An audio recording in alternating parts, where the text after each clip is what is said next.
صباح الخير. صباح النور. أسألك سؤال أنت جاوب تأخذ جائزة. ما الإحسان في الدين؟ الإحسان في الدين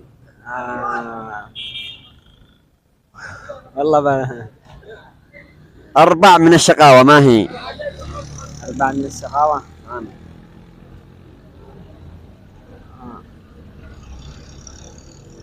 الله ما أقول لك خلاص. من خير الجيران عند الله؟ من خير عند الله؟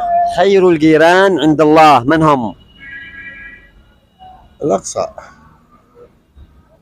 خير الجيران، ما قلتوش خير المساجد، خير الجيران، الجار لجاره، من هم خير الجيران؟ المسلمين. خير. صباح النور. ما الإحسان في الدين؟ الإحسان في الدين من الله، الإيمان في الله. 4 من الشقاوة ما هي؟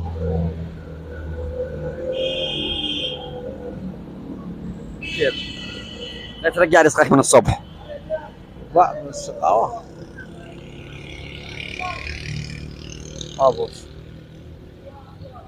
صباح الخير. صباح النور. ما الإحسان في الدين؟ الإحسان في الدين والله ما أقول لك إلا خير، ما لش داري. صباح الخير. ما الإحسان في الدين؟ الإحسان بالدين نعم. الوالدين،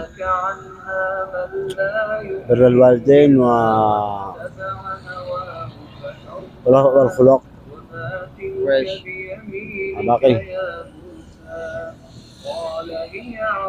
والكلمة الحسنة.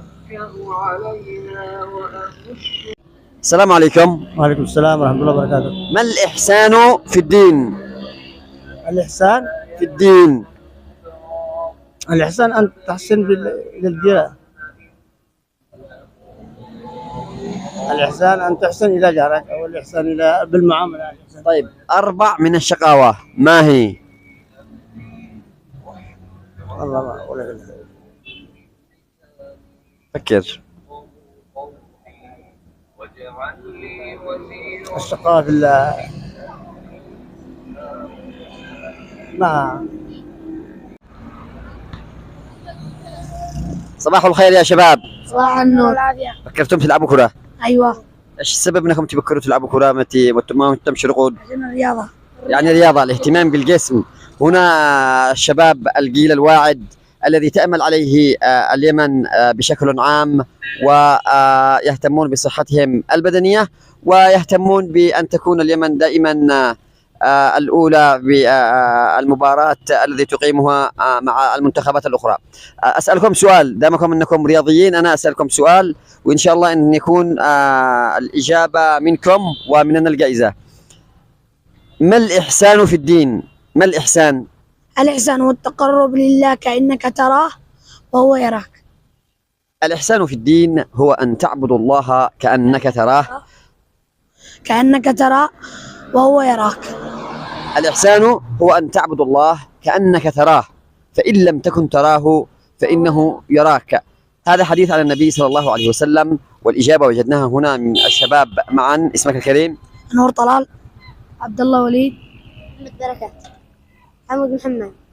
الإجابة وجدناها هنا من شارع جمال، من الأخوة الرياضيين جميعا، ويستحق معنا هذه الجائزة لهم جميعا المقدمة من شركة زينة، فألف ألف مبروك لكم جميعا.